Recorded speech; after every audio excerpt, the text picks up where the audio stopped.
Hello, today we will discuss chapter number 6 External Analysis, Political and Legal Factor।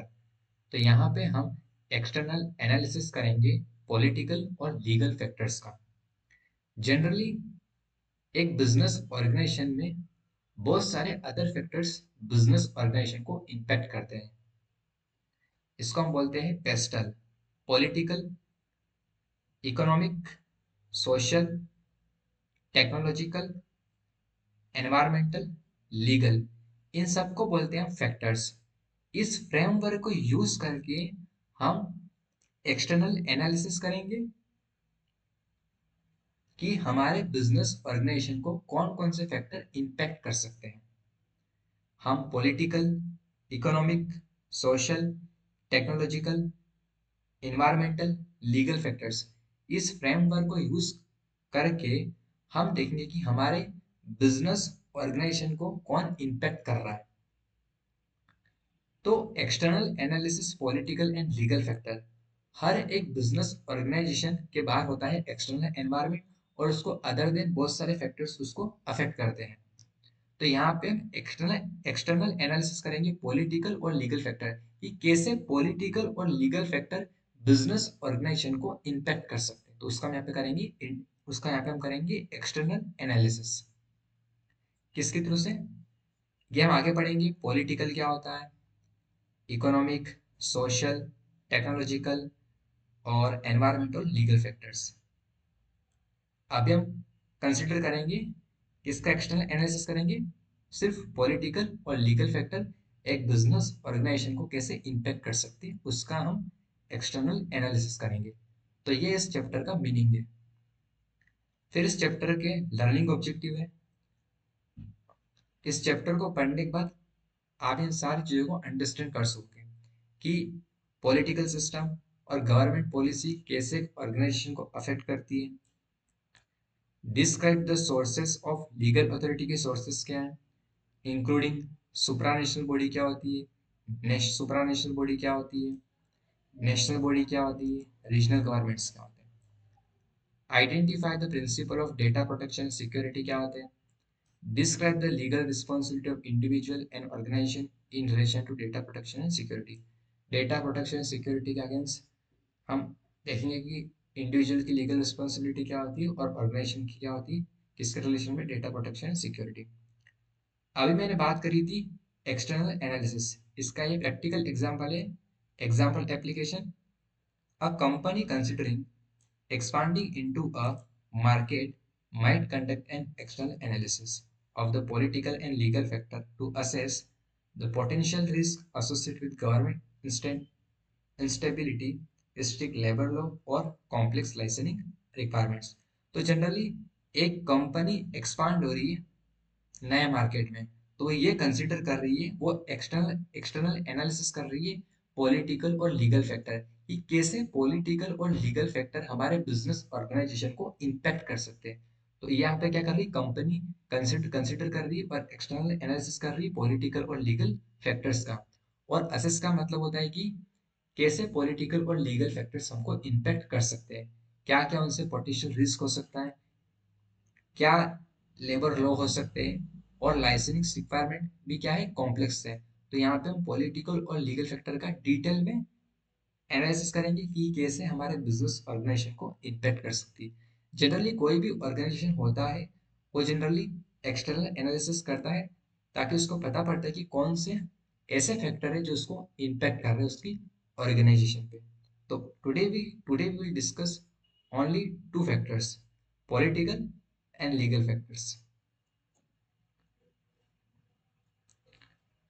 What is environmental analysis? तो यहाँ पे हम environmental analysis करेंगे political legal factors का। Political system क्या होते हैं, गवर्नमेंट पॉलिसी क्या होती है, लेजिस्लेशन क्या होता है। Paste analysis is also discuss in the strategic business leader examination. यह आपके प्रोफेशनल लेवल का एग्जाम है, एसबीएल। इसमें आप और आगे फर्दर डिस्कस करोगे एसबीएल में कि पेस्ट एनालिसिस क्या होता है। इंट्रोडक्शन,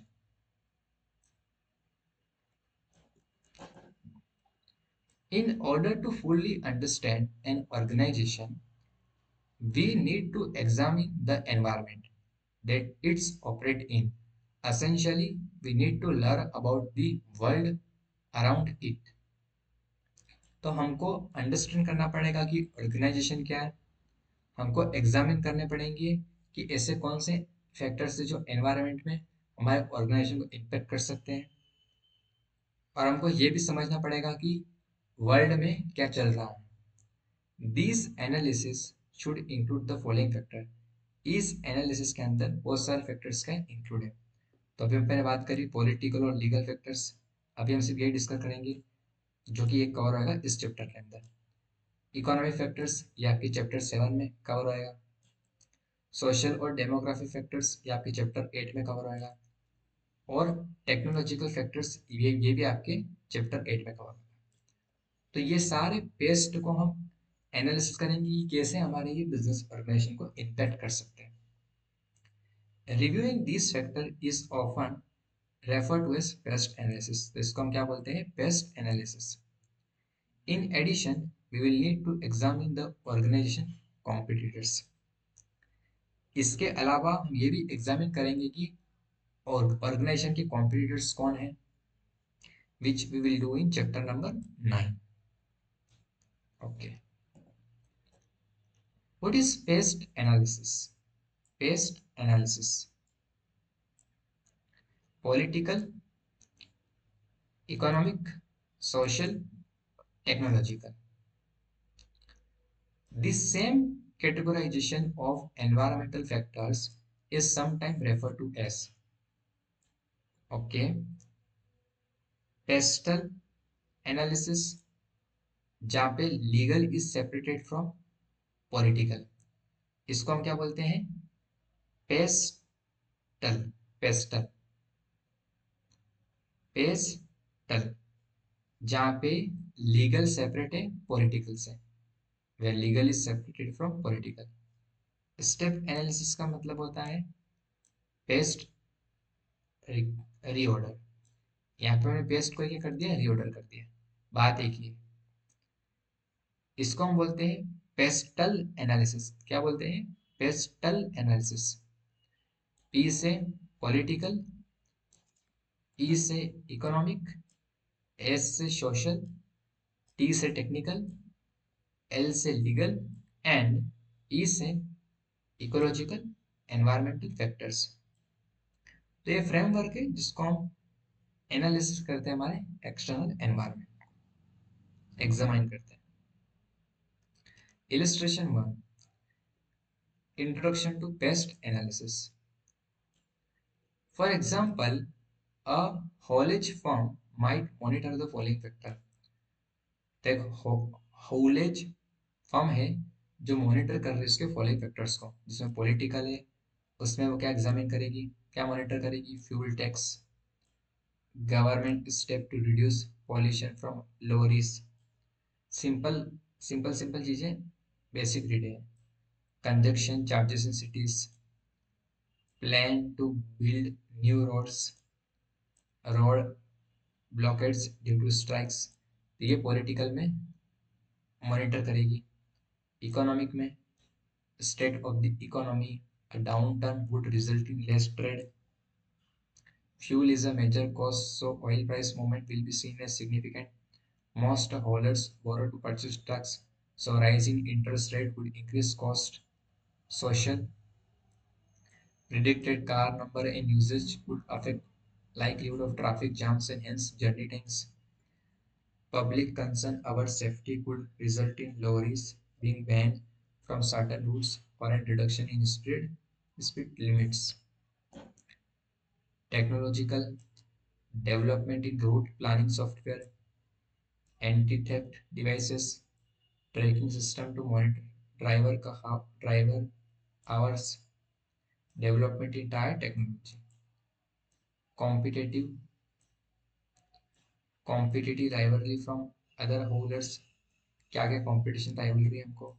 थ्रेड्स क्या है? सब्स्टिट्यूट्स हैं। Example, haulage haulage by rail, threats of new firms entering the market। General इसका ये इस पूरे इलिस्ट्रेशन का मतलब है कि एक हॉलेज हॉलेज फर्म है, वो कुछ फैक्टर्स को क्या कर रही है, मॉनिटर कर रही है, जैसे पॉलिटिकल आ गया, इकोनॉमिक, सोशल, टेक्नोलॉजिकल और competitive. Next is political system and government policy. Political system क्या होता है और गवर्नमेंट की पॉलिसी क्या होती है। अब पॉलिटिकल सिस्टम इज जनरली, तो पॉलिटिकल सिस्टम क्या होता है, a set of institution, political organisation, interest group, states, lobby groups.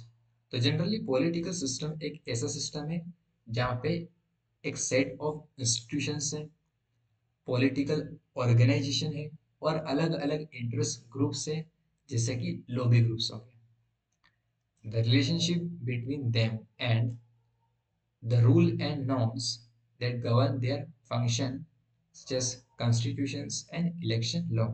तो पॉलिटिकल सिस्टम एक ऐसा सिस्टम है जो कि एक सेट ऑफ इंस्टीट्यूशन है, पॉलिटिकल एक पूरा ऑर्गेनाइजेशन है, डिफरेंट डिफरेंट इंटरेस्ट ग्रुप से, जैसे लॉबी हो गया, किसके रिलेशन में। तो पॉलिटिकल सिस्टम क्या करता है, रूल्स बनाता है, नॉर्म्स बताता है, और ये अपने फंक्शन को क्या करता है, गवर्न करता है, जैसे कि कॉन्स्टिट्यूशन और इलेक्शन लॉ के तरह।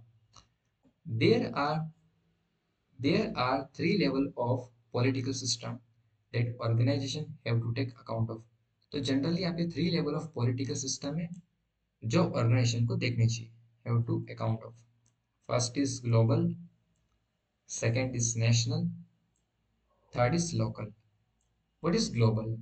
ग्लोबल का मतलब होता है such is the world trade organisation, WTO. तो ग्लोबल के अंदर क्या इंक्लूड होता है, WTO, world trade organisation, European union legislation. National के अंदर नेशनल गवर्नमेंट पॉलिसी, लोकल के अंदर लोकल गवर्नमेंट के डिपार्टमेंट्स और काउंसिल्स आ गए। तो three level of political system होते हैं, ग्लोबल, नेशनल, लोकल। ग्लोबल में आते हैं हमारे वर्ल्ड ट्रेड ऑर्गेनाइजेशन। ये एग्जाम में इसका क्वेश्चन डायरेक्ट आ सकते हैं कि ग्लोबल के अंदर कौन कौन से आते हैं। तो एक तो डब्ल्यूटीओ आता है, एक आता है आपका यूरोपियन यूनियन। नेशनल में आपकी नेशनल गवर्नमेंट पॉलिसी आती है, लोकल में आपके लोकल गवर्नमेंट डिपार्टमेंट्स और काउंसिल्स आती है। Sources of legal authority include the following.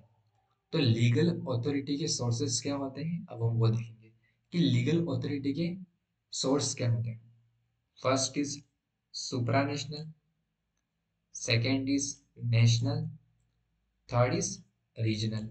तो ये क्या है, लीगल अथॉरिटी के सोर्सेस। सुप्रानेशनल के अंदर आपके इंक्लूड होते हैं UN resolutions, international court of justice, European parliament, European courts. National के अंदर national government through act of parliament, senior court such as the supreme court in the UK and USA, other major court through the principle of case law and the setting of precedents. Regional के अंदर regional federal government, Welsh assembly in the UK, state government in the USA, local council through the use of bylaw. तो sources of legal authority के source कौन कौन से हैं। First is UN supranational, second is national, third is regional.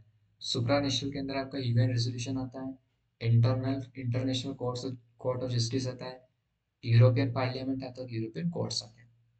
National में आपकी national government आ गई, senior court आ गया, सुप्रीम कोर्ट आ गया, और अदर मेजर प्रिंसिपल्स आते हैं, केस लॉ आते हैं। रीजनल में आपकी रीजनल फेडरल गवर्नमेंट आ गई और लोकल काउंसिल आ गई। Okay, how can the government affect an organisation. How can the government affect an organisation. कैसे एक गवर्नमेंट ऑर्गेनाइजेशन को अफेक्ट कर सकती है। How can the government affect an organisation. कैसे एक गवर्नमेंट ऑर्गेनाइजेशन को अफेक्ट कर सकती है, ये क्वेश्चन है। Government can affect organisation in two major ways. तो जनरली गवर्नमेंट अफेक्ट कर सकती है ऑर्गेनाइजेशन को दो मेजर तरीके से। कौन कौन से तरीके हैं वो। First is government policy. तो गवर्नमेंट अफेक्ट कर सकती है ऑर्गेनाइजेशन को दो मेजर वेज या तरीके से। First, government policies. Illustration two देखते हैं हम पॉलिटिकल सिस्टम और गवर्नमेंट पॉलिसी क्या होती है। जैसे हाउसिंग, हाउसिंग में न्यू हाउस डेवलप करे हमने और नई नई अपॉर्चुनिटी दी हाउस बिल्डिंग फर्म को, ताकि वो क्रिएट कर सके न्यू न्यू कम्युनिटीज बिल्डिंग। इससे डिमांड रहेगी शॉप लाइस्चर फैसिलिटी एक्सेट्रा, और अपॉर्चुनिटी मिलेगी फर्म्स को इन दिस इंडस्ट्री में। क्राइम में क्या होगा, क्राइम पॉलिसी से अफेक्ट हो सकती है firm that specialise in security. Education से, एजुकेशन पॉलिसी से अफेक्ट हो सकते हैं availability suitable potential employ for firms. Defence में, defence policy will primary affect arms manufacture. Defence policy से जनरली अफेक्ट हो सकता है आर्म्स मैन्युफैक्चर को। Closure of military base could have serious implication for local suppliers. Healthcare, healthcare policy has obvious implication for drugs and equipment manufactured in private hospitals. Energy, policy regarding choice of energy sources, example nuclear, will be critical to power generator. Environmental, targets on greenhouse gas emission will affect manufacturers. Farming, government support through subsidies, critical for many farmers. ये सब basic point है। Town planning, national plan to build new road could influence business location. On a local firm need to obtain planning permission of new factory or to open new shop or build new houses. Domestic, a government may use regional development grants to attract new employers to area of high unemployment. Foreign, protectionism, trade relation with other countries. The other way that government can affect organization is by direct legislation. तो पहला जो था हमारा point जिससे government affect कर सकती है organisation को, वो था हमारा गवर्नमेंट पॉलिसी। और सेकंड है उसको हम बोलते हैं कि गवर्नमेंट अफेक्ट कर सकती है ऑर्गेनाइजेशन को, उसको हम बोलते हैं डायरेक्ट लेजिस्लेशन के through. Organisation must comply with appropriate legislation. तो जनरली ऑर्गेनाइजेशन को सारे रूल्स और सारे लॉ को कंप्लाई करना चाहिए, ठीक है, विद एप्रोप्रिएट लेजिस्लेशन के through. Failure to do so could result in fine. अगर एक ऑर्गेनाइजेशन कंप्लाई नहीं करता है लॉ और इन एप्रोप्रिएट लेजिस्लेशन, तो अगर एक ऑर्गेनाइजेशन प्रॉपर तरीके से कंप्लाई नहीं करता है रूल्स एंड रेगुलेशन और लॉ को, तो ऐसे में उस पर गवर्नमेंट क्या लगा सकती है, फाइन लगा सकती है, क्लोजर, बेड पब्लिसिटी, और उसका कस्टमर भी क्या होंगे, लॉस होंगे। Most industry have specific legislation that they have to comply with. Generally ज़्यादातर जो इंडस्ट्री उन पे स्पेसिफिक लेजिस्लेशन है जो उनको कंप्लाई करना ही पड़ता है। जैसे कि food labelling in the food industry, अगर कोई भी फूड इंडस्ट्री जो अपने प्रोडक्ट्स को प्रोड्यूस करती है या लेबलिंग करती है, तो जनरली उनको हर एक प्रोडक्ट्स पे अपनी फूड की लेबलिंग करनी होती है। ज़्यादातर इंडस्ट्री पे ये स्पेसिफिक लेजिस्लेशन है। However, there are a number of pieces of legislation that apply to most all organizations, including data protection. Test your understanding now. Consider the following statements. Senior courts are a source of supranational authority. नहीं, जो senior courts होते हैं वो source नहीं होते हैं सुपरानेशनल authority की। तो ये स्टेटमेंट तो पहले ही क्या हो गया, इनकरेक्ट और फॉल्स हो गया। जनरली जो कोर्ट्स होते हैं वो किसके सोर्स होते हैं, नेशनल अथॉरिटी के। Courts are source of national authority. Second, legislation and policy can both be used by government to affect organization। क्या legislation और policy क्या दोनों यूज कर सकती गवर्नमेंट और अफेक्ट कर सकती ऑर्गेनाइजेशन को? Okay, which of this statement is correct? Yes, तो statement second is correct, true. तो करेक्ट आंसर इज बी। तो गवर्नमेंट लेजिस्लेशन और पॉलिसी दोनों के थ्रू अफेक्ट कर सकती है ऑर्गेनाइजेशन को। अब आता है हमारा next topic, the principle of data protection. Data protection की प्रिंसिपल क्या है? As the business world become more complex, organizations are holding increasing amount of data about individual. As the world, as the business world become more complex, जैसे जैसे जो हमारा business world है वो ज्यादातर क्या हो रहा है, कॉम्प्लेक्स हो रहा है। ऐसे में जो ऑर्गेनाइजेशन है, ऐसे में जो ऑर्गेनाइजेशन है वो लार्ज अमाउंट या इंक्रीजिंग अमाउंट ऑफ डेटा क्या करके रख रही, होल्ड कर रही, किसका, इंडिविजुअल का। तो ऐसे में जो ऑर्गेनाइजेशन है वो होल्ड करके रख रही है इंक्रीजिंग अमाउंट ऑफ डेटा, किसका, इंडिविजुअल का। तो organisation are holding increasing amount of data about individuals. तो ऑर्गेनाइजेशन होल्ड कर रही increasing amount of data individual का। Data protection is concerned with protecting individual against the misuse of this information. तो generally data protection concern करता है, data protection individual को protect करता है किसके अगेंस्ट, कि उनकी इंफॉर्मेशन मिसयूज ना हो जाए। तो डेटा प्रोटेक्शन कंसर्न करता है और इंडिविजुअल के राइट्स को प्रोटेक्ट करता है किसके अगेंस्ट, कि उसकी इंफॉर्मेशन मिसयूज ना हो जाए। तो data protection is concern with protecting individual against the misuse of this information.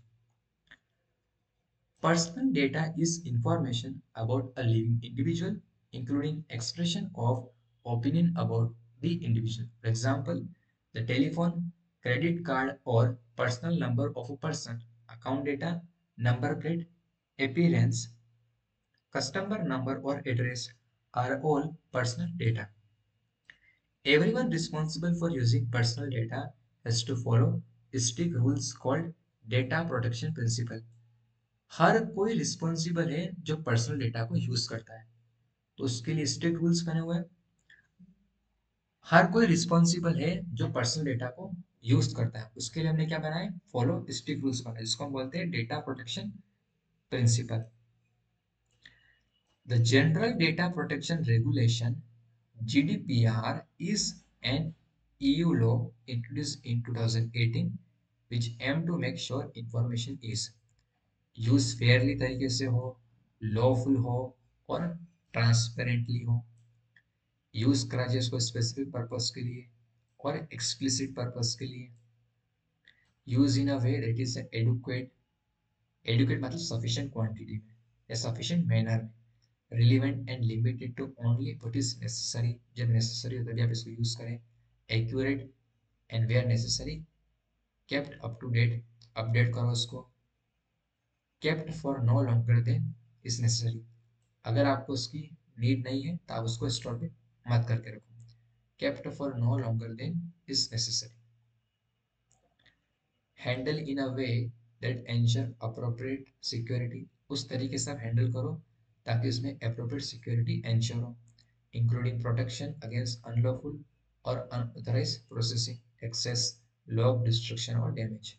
A data user is responsible for the security and protection of data against unauthorized access, alteration, alteration का मतलब होता है change करना, destruction, disclosure और accidental loss, accidental loss.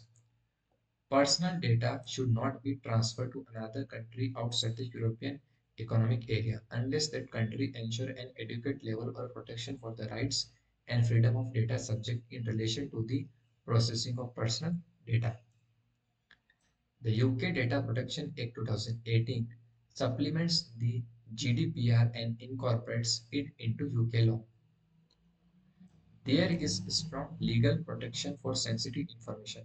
तो sensitive information के लिए हमने लीगल प्रोटेक्शन बनाए हैं, जैसे कि race, ethnic background, religious beliefs, political opinions, trade union memberships, genetics मतलब जनरेशन, बायोमेट्रिक्स, फिंगरप्रिंट्स, वे आर यूज फॉर आइडेंटिफिकेशन के लिए, हेल्थ, सेक्स लाइफ और orientation. The need for consent underpin the principle individual must opt in whenever data is collected. There must be clear privacy notice. Those notice will be concise और transparent होनी चाहिए. Consent must be able to withdraw at any time. उसकी consent भी होनी चाहिए. Consent मतलब उसकी permission. Huge fine, The higher of 20 million or 4% of global turnover are enforceable for non-compliance. It is responsibility of the individual to communicate any change to take personal data held. तो उसकी responsibility अगर कोई data में change करता है personal data में उसको communicate करना चाहिए. It is important that personal information is accurate and current. जो उसके पास पर्सनल इंफॉर्मेशन है वो क्या होनी चाहिए, एक्यूरेट और करंट होनी चाहिए, अपडेटेड होनी चाहिए. Rights of data subject. तो डेटा सब्जेक्ट के राइट्स क्या क्या है. Under the Data Protection Act 2018, you have the right to find out what information the government and other organizations store about you. क्या क्या स्टोर करके रखते हैं वो. Be informed about how your data is being used. Access personal data. Have incorrect data updated. Have data erased. Stop or restrict the processing of your data. Data portability, allowing you to get and reuse your data for different services. Object to how your data is processed in certain circumstances. Next topic is data security. What is data security? Data की security करना is known as data security. मतलब data की एक तरीके से security करना. Data security is concern with keeping data safe from various hazards. That hazard तो देखते हैं थ्रेड्स हो गया, could destroy or compromise it. तो डेटा सिक्योरिटी जनरली कंसर्न करता है हमारे डेटा को सेव करता है वेरियस हैजार्ड, वेरियस थ्रेड्स और पोटेंशियल थ्रेड्स से, ताकि वो डिस्ट्रॉय और कॉम्प्रोमाइज नहीं हो जाए. तो डेटा सिक्योरिटी जनरली कंसर्न करता है कि हमारा डेटा वो सेफ रखे फ्रॉम वेरियस हैजार्ड, थ्रेड्स, ताकि वो डिस्ट्रॉय और कॉम्प्रोमाइज नहीं हो जाए. इसलिए दिस इंक्लूड, एक उसमें आती है आपकी फिजिकल रिस्क और एक आती है आपकी ह्यूमन रिस्क. फिजिकल रिस्क क्या होती है, impact on the physical environment in which system exist. Generally इसका इम्पैक्ट आता है फिजिकल एनवायरनमेंट, जैसे कि फायर और फ्लड आ गया, वो होता है फिजिकल रिस्क. ह्यूमन रिस्क क्या होते हैं, access is gain to system by unauthorised user. किसी अनऑथराइज्ड यूजर ने एक्सेस गेन कर लिया, आइदर फिजिकली और रिमोटली, आइदर फिजिकली और remotely. Example hacking, virus infection और फ्रॉड.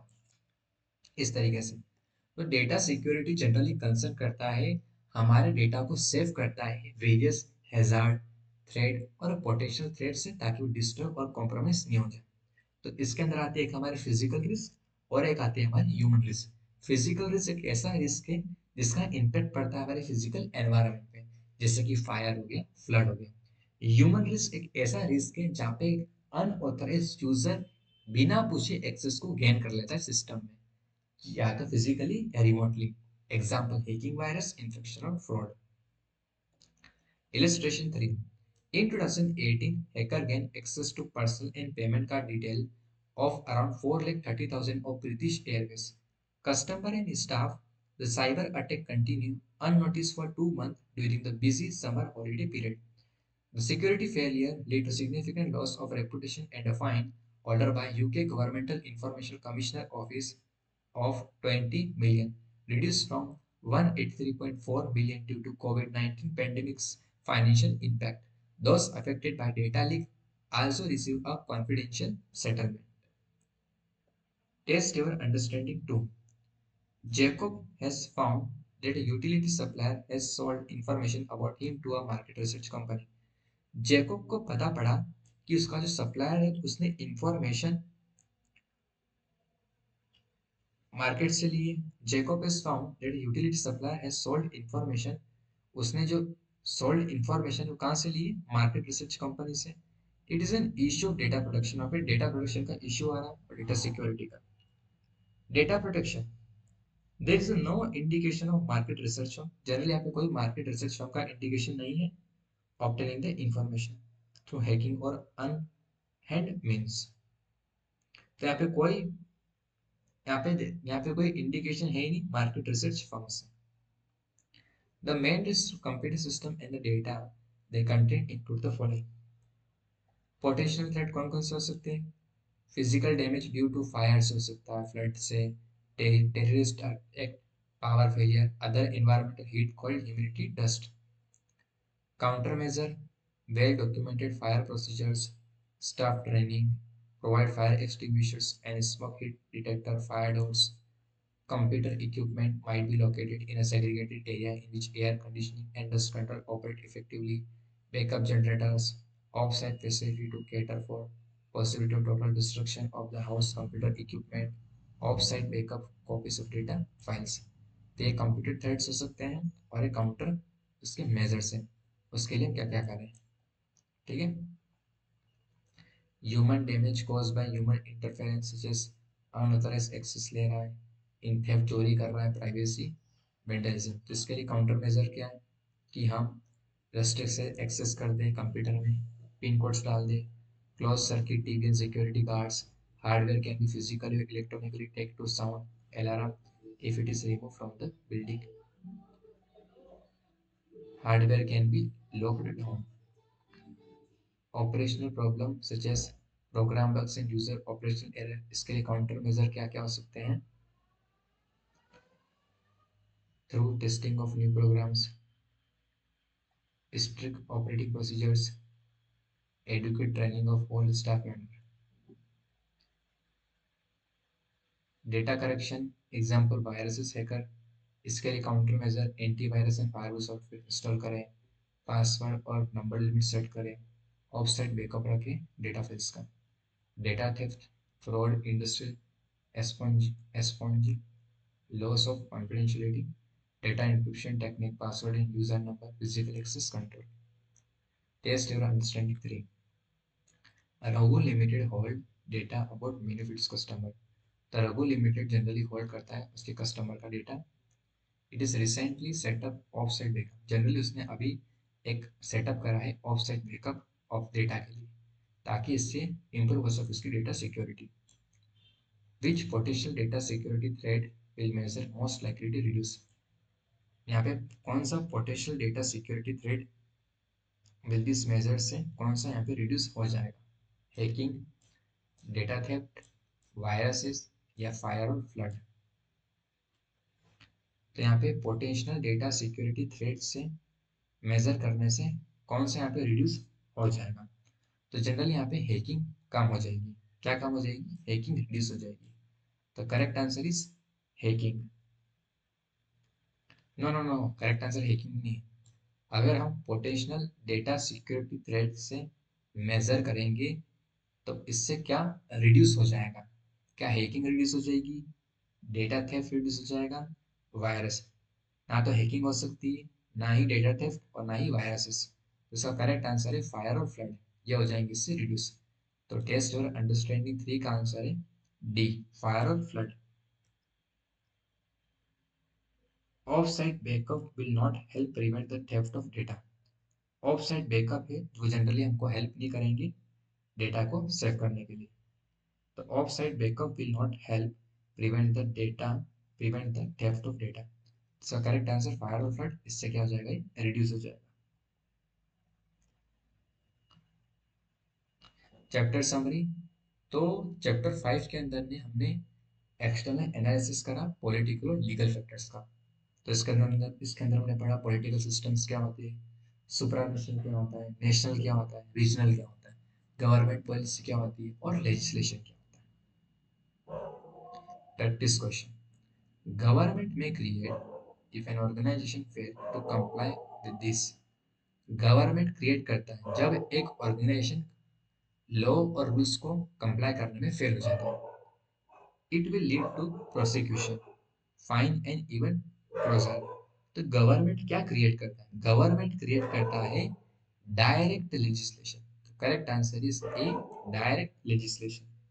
तो गवर्नमेंट लेजिस्लेशन कंप्लाई करता है गवर्नमेंट पॉलिसी और गवर्नमेंट एक्शन लेती है certain situation within the country. Which of the following is one of the rights of individual, इनमें से कौन सा राइट्स इंडिविजुअल का है under typical data protection legislation के through. Immediate access to personal data at any time, the right to erase personal information through an application to the data holder, no decision should be taken against an individual on a purely automatic basis, the right to prevent data being process for the profit of other. तो इसका answer है कि यहाँ पे कौन सा individual का rights है, टिपिकल डेटा प्रोटेक्शन लेजिस्लेशन की तरह। तो correct answer is C. No decision should be taken against an individual on a purely automated basis. तो यहाँ पे इसका करेक्ट आंसर हो जाएगा सी। ठीक है, तो ये इसका आंसर हो गए टेस्ट अंडरस्टैंडिंग के।